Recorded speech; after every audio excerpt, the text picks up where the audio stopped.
Aurora. Pero ang katanungan dito ay may execute ba ng maayos itong halos same composition ng AP Bren? AP Bren, lumalaban para paabutin ng Game 3. Itong series ito, laban sa Aurora. Welcome to Game number 2, match point para sa Northern Lights. Magiging, sabihin na natin na mas mapapabilis yung mga ganitong classic flow para dito kay Demon Kite. Dahil nga sa tulong ng isang Selena, yun nga ang gagawin dito ng Aurora. Maagang salubungan kagad ang i-expect natin, lalo sa post 4 and post 5 natin. Yeah. Time around though, sila yung nauna nag-clear. And walang pang-punish dito si Yue kasi hindi niya hawak yung kanyang Kimi. And they're gonna be slow in terms of rotating to other lanes. Tumuwi agad si DK. Tinan mo, kinuha niya agad yung small camp. Mabibili ito sumagot dito si James Banks. Kasi nakita nila umakyat yung yung Lunox. Oo, alam nila kung saan pa-flow, pero si Aqua, okay, may salubungan, Shadow. Pero atras muna din si James Banks. Sumama na rin kagad dito si Shizu para tulungan yung kanyang mga kakampi. Pero wala pa rin magkakapatayan dito Yeah, magandang read mula sa dalawang side. Demon Kite with a vertical jungle. And then also yung AP Bren, even though umakyat si Aqua, nakaharang pa rin naman sa river yung ibang members ng AP Bren. Oh, Edward, Lord JM. Okay, atras muna si Lord JM, Regen agad. regen. Pero hindi pa naman tayo mag-expect ng explosive na bakbakan. Sa unang pagong siguro magkakasalubungan yung dalawang yan. Level 4 ni Lord JM ay mas lamang. Siyempre kasi may displacement na yun eh. Si Edward mananalo lang dito sa bigayan in the lane. So far at least, we can see a change in AP Bren's playstyle. Mas proactive na sila sa mid-duo. Yeah. Kailangan kasi again, you have to stop this rotation coming out from Yue, Light, and Demon Kite, yung trio mid ng Aurora. And it gives you a lot of things, especially in the first turtle, kasi at least even yung playing field. In fact, you might even say na lamang ang AP Bren kasi meron silang Hayabusa na pwede mag-sneaky lang, na pwedeng mag-shadow sa turtle at retrain lang yung objective dito for Aurora. Si X-Nova ay na-spotan din dito ni Edward. Nagamit na rin Vision. yung Mountain Shocker. Tumama yung Visual Arrow para dito kay Yue. Pero sa likuran, si Lord JM Flicker ay nagamit niya ngayong binitawan dito ni Demon Kite itong pagong at inuna na kagad ito si Lord JM. Ngayon lalaban pa ang buko mula ng AP Bren. At first mula kay Aqua pero tinamaan siya ng Visual Arrow. Double kill para kay Yue. Pero sa kabilang panig naman nakuha ng AP Bren yung pagod. Tinamaan din. Itong si X-Nova, mabubuhay pa siya. Hindi. Nakatakto na kagad itong si Yue. Gutom pa si Yue. Kulang yung Savage. Ito yung sinasabi ko kanina. You cannot address Yue directly in just the draft. Kailangan in-game, men. Ang problema, yung AP Bren, nakatingin sila sa ibang bagay, pero rinse and repeat lang. Yung ginawa ng Aurora, hindi man nakuha ni Demon Kite yung pagong, pero sunod sa plano. Yung kanilang laro, binitawan yung pagong, na-force si AP Bren na lapitan si Demon Kite, and yung mga pana kay Yue. Yun yung nagbigay ng diferensya para sa Aurora. 2 minutes pa lang, meron ng post-objective turn. And na-online agad yun ng Aurora. Nakita agad nila yung window. 1K ang lamang ng Aurora given the 3 kills na nakuha nila. Kapalit yung pagong. Lahat yun na kay Yue. So, talk about an early snowball. Ang hirap nito para sa isang Selena. Alam natin gaano kataas yung early game damage ng Selena. No? Yung mga only dash niya mula dun sa garot. And lalo na, maaga makaka-item ito. So, mas mahihirapan yung mga sides na maaaring dalawan dito ni Yue. Yeah. Tsaka I can confirm, malungkot ang buhay ng mga Kalaya kapag may Selena kang kalaban. Kasi as much as gusto mong humarap ng pick-off, you have to deal with the traps first. And ang daming vision na napoprovide dito ni Yue. Dagdag mo pa dyan yung Mountain Shocker. Yung mga objective fights, it's gonna be awkward for AP Bren. Para binigyan din ng mabilisan dito ng ni Demon Kite at si Edward. Walang iba kundi si Lord JM second death na dito ng kanilang XP lane. And nandun na naman yung mga Visual Arrow. Yeah. Ginagamit lang pang vision. Napakalabo niyan. Ang hirap nito, Light setting up. Naghahanap ng ton. At na! Haro! Kung dalawang tinamaan at tumama din yung Visual Arrow at namatay na kagad yung Jijizo. Kailangan magkatrasan na makamiyamon rin dito ng AP Bren. Even committing yung ultimate dito ni Aqua para lang magkaroon ng additional na dash. Okay, let me correct myself. This is much worse no. for AP Bren. Even though mas maganda yung buhay ni James Fox ngayon, these skills na na-accumulate ni Demon Kite at pati na rin ni Yue is gonna allow the snowball even more for Aurora. Yung isang minuto. Oh, mahila dito. Ito nga nagamit din yung Vengeance. Kaya lang 4 na miyembro yan ng AP Bren. Nakakuha din ng kill. Pero pagong naman ang babawiin dito ng Aurora. Hindi lang pagong, pati yung plaka sa baba dito sa Torre. Doming kahit sobrang ganda ng farm niya. Ito yung sinasabi natin na kahit sabihin mo yung first minute ng mid-duo na ibigay mo na mas maganda, sure nakakuha sila ng isang pagong. yung trading ng Aurora sobrang high level, sobrang... Paano makabawi mo dito, AP Bren? Kailangan matas muna dito ng X-Nova. Actually, nakapag-commit ng mga ultimates dito ang Aurora. Pero sabi nila, sige, may Abyssal Arrow pa naman. Sila hindi nag-aabang. Nandun yung Unbreakable! Dalawa tinamaan! Nabangka ng Bankero, Demon Kite at Doming Kite. Tag-isang kuha para sa kill. Iba talaga. Iba talaga magplano si Lightman. All according to Keikaku. Hindi nalaman ng AP Bren, nakasilip siya ng Yue. Another arrow. Di ko na alam kung saan nanggagaling yung mga araw dito ni Yue. James Banks nung Game 1 nahuli ng taunt ni Light. Dito nangyari ulit. Nangyari lang na delay 5 minutes pero ganun pa rin. Paulit-ulit na gagawin ito ng Aurora at kailangan humanap ng solusyon ng AP Bren. Yeah, mabigat to. Kasi honestly, medyo reduced to nating na yung Kalea. Kasi lahat ng bush na tatapakan niya, for sure, kailangan niya iwasan yung mga traps. Kailangan pa niyang iwasan yung arrow. Sobrang ang labo ng makahanap ng play dito ng AP Bren sa middle lane. Kasi kontrolado ni Yue yan. Pakapanain niya lang yung side bush, lalagyan niya ng traps. And ang ginagawa nila is hindi sila basta-basta nagpapakita yan. Kita na nila, alam nila nandyan sa X-Nova. Oo, ginagamit lang yung mga Abyssal Arrows, no, pang-vision. Ang hirap nito, lalo na sa katauhan ni James Banks. Kasi alam naman natin yung composition ng hero niya, yung Hayabusa. Dapat maka-early game yan para mag-dominate, di ba? Yeah. And si Demon Kite ay nagiging selfish lamang. Tamang kuha ng farm sa kabilang side ng mapa. Semi walang pake actually ang Aurora if manalo or matalo sila dito sa turtle tick na to. Okay, so ngayon, available na rin yung War Axe para dito kay Demon Kite. And si X-Nova, ito na naman, naglilinis na lang siya ng mga bush, chinecheck niya lang kung may mga traps ba na inilalagay si Yue doon Pero yun yung problema Kung naglilinis ka na lang ng traps, tapos nakaslow ka, bigla kang ginaw ng Aurora. Binigyan. Oo, nabigyan ka. Talo na kayo doon. Oh! Ayan na, wait lang, tumama yung breakable. Habang kalahati kagad yung Look at that! Grabe naman, pokes lang. Pre-turn. Mula kay Doming Kite at kay Edward ay nakalahati na kagad si X-Nova. Nagamit na rin yung Mountain Shocker at Linis. wala nang contest na magagawa dito ang AP Bren. Sobrang layered, men. Nung objective takes ng Aurora, it started with a long walk mula kay Demon Kite. Very classic move sa mga junglers na nagsisimula sa opposite side lane. Tapos yung control doon sa mid bush, yung Pana, yung Unbreakable. Unfortunately, X-Nova, nakaisa ng taunt si Light. He had to back off with the tidal strike. Nung lumabas si X-Nova, quick Mountain Shocker mula kay Demon Kite para siguradong walang nanakaw nung pagong kasi may Hayabusa pa X-Nova! Wait lang, may bibigyan sila dito. Nagamit din yung ultimate. Habang yung ultimate din, actually dito ni Lord JM nagamit. At namaalam muli itong si X-Nova. Ngayon si Doming Kite, lalaban pa sila. Kung sila ay nagamit din. Naroon si Demon Kite sa may kanan. Naghahanap sila ng magiging target. Mountain Shocker ay nabitawan. Kasabay ng Abyssal Arrow. Pero sabi ni Doming, mamaya na kayo manggulo. Ang Kasi Tori na linis. naman sa itaas ang kukunin. Setup lang. Lahat ng ginagawa ng Aurora, parating may kasunod. Parating may tinitignan na objective. And this was turned into a turret. Top lane. Tapos pati yung purple yata nanakaw. Yun na, Right. dalawang yung Zaman Force ha. Ako, baba na agad ang buhay. Pero si Lord JM ang magiging target. Lord JM! Connecta na naman!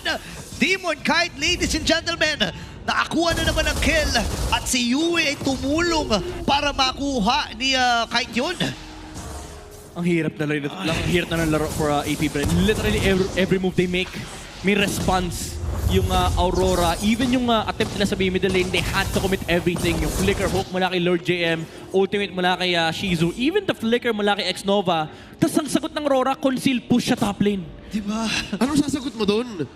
Wala Ibibigay mo na lang Kumbaga parang yung galaw mo, sasabi lang ng Aurora, so? Diba? Ang hirap sa sabihin, no? Pero para bang nangangapa sa dilim ang AP Bren. Pero wait lang, Nahuli kasi si Nova! mawala naman sila. Ano? At natunaw ng mabilisan si X-Nova, mga kaibigan. At yung to Guardian, walang nakonektahan pero kalahati kagad yung buhay ni Light. Nagamit yung Revitals pero hindi siya maliligtas. Dalawang napatumba ng Aurora habang isa naman para sa AP Bren. Tumama na naman. May trap na apak-apak. Oh! Pero tama na buhay ni Jizu. Abot naman siya ng sa araw. Iiwas din. Pero nakipagsabayan na si Edward. Shadow kill na solo niya. Pero sabi na, hati tayo, pre! At si James Banks ay natunaw din. Pwede ba sila magbasag ng Tori sa gitna? Nagamit yung vengeance. Usually kapag vengeance, tatayo ka lang Kaso naka-shadow kill. Ang malupit doon, during all that, na nagkaroon ng brother moment si Edward at si Doming Kite, Nakasis Demon kahit naglo-lord, magpa-farm ako, bahala kayo sa buhay nyo. Mag-objective ako, ito ang buhay ng YSS. Kasi, guess what? Walang Mountain Shocker. Yung brother man dito, si Edward, tsaka si Dominic Kite. Tama. Lahat sila, men. Sila na lang. Lahat sila, parang may bagong kapatiran na. Ang Aurora, may light UE na rin kanina. Narinig natin sa ping test. And it speaks of the gameplay dito ng Aurora. Parang tiwala sila sa isa't isa na ito yung trabaho mo, ito yung trabaho ko. Sobrang linis ng macro na pinapamalas dito ng Aurora. Ayun, light. Alam mo, pag nakikita mo yung gatot kacha na kaganyan, yung umiilaw, parang ayaw mong iwasan, pero hindi na iwasan.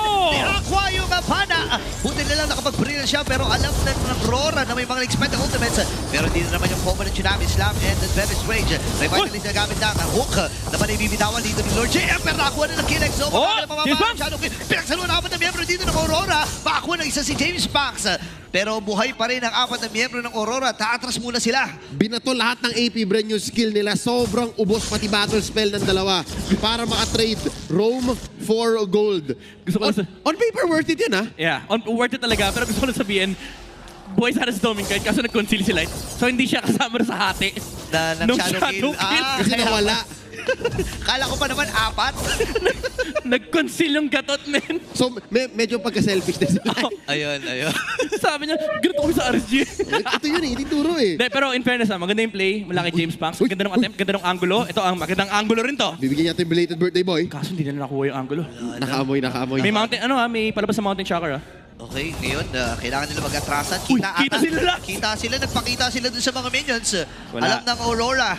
Si Boy Demon Kite, Ayun selfish ako. Wala akong Mountain Shocker. Trabaho na naman, pero sabi niya, sige, Dominic Kite, sa'yo na nga yung purple buff. Kunin mo na. Sige na nga, kite ka naman eh. Nakalagay naman sa pangalan mo, kite ka naman eh.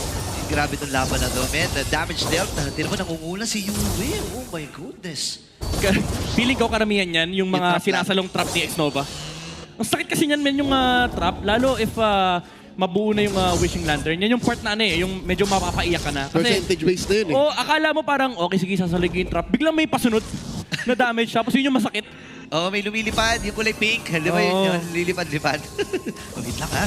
Si Light ay nag-aabang nung kanyang Unbreakable. Okay, may Mountain Shocker. Yan, team player. Team player si Demon Kite. Sama na uli siya. Pero papapwesto na ata ang Aurora doon sa ikalawang Lord. Laban na ito. Okay. Try ko naman. Power spike for Shizo, ha? Third full item to. Yeah, kasi So- kailangan nila magandang catch. Eventually, pwede na nila i-try, conceal. Ayun na. No. Mula kay Nova. Kaso hindi sila makaporma. Inarangan sila, min may ilaw. Hindi nila kayang puntihin yung ilaw doon. May bantay. May bantay alam naman natin, nakita na natin nung game number 1 na kapag hinuli mo itong si Light, sasaluhin lang niya lahat eh. Oo. Willing na willing siya kasi ilang beses na natin nakita yung talon na nire-revitalize lang ni Light. Kahit ibuhos lahat, binuhos kanina yung hook ni Lord JM, binuhos yung burst ni Aqua, even yung burst mo na kay Shizu, half HP lang. Yun na wala kay Light. Tapos nag-dash out lang. Nag-unbreakable lang. Di ba? Isipin mo yon. Kailangan mag-commit ng napakaraming spells and the ultimates dito ng AP Pre para makatunaw. Pero mo yun, may hawak pa sila Lord Kahit sabihin natin, humabol yun sa timing, sa pace. Yung firepower kasi ng AP Brand, iba ngayon. Yeah. 10K yung difference. 10 mil. Sobrang laki niya. Light! Light! Ata si Nova! dito. Makaka-ultimate mo. Ay, naku po, napag-flicker din. Meron pa naman siya immortality, pero kailangan tumakas. At ibibigay na nila yung Torres sa may bandang ibaba. Ngayon, proteksyonan na muna ni James Punks yung itaas. Pero si Demon Kite, naku, trabaho na naman. Wala kasi siyang Mountain Shocker, pre. Sabi niya, pre, wala yung barko eh. Form ako Wala alam mo naman, hardest working man ngayon si Demon Kite dito sa mundo Sabi nga kasi, men, ano yan ang pinaka-selfish. Hindi kasalanan ni Demon Kite ko. Ganyan lang talaga YSS. Gusto niyang basagin yung BPI Richie record. Xnova. Wait lang, may record din na gagamitin. Natutulungan niya pero walang tinamaan. Even minions, pero si Light ay nakatonda rin. Buhay pa dito si Lord JM. Baba ng buhay ni Xnova. Mabubuhay din siya. Nagamit yung revitalize dito ni Light. At kumpleto pa rin ang EP Brand at Aurora na lababata. Round number 2, kumabit yung Quad Shadow. Pero hindi niya pupuntahan si Edward kasi masyado ding nag-aantay at kumpul-kumpul ang Aurora doon. Overextended ang Aurora. Pinilit nila para makapag-push sa mid.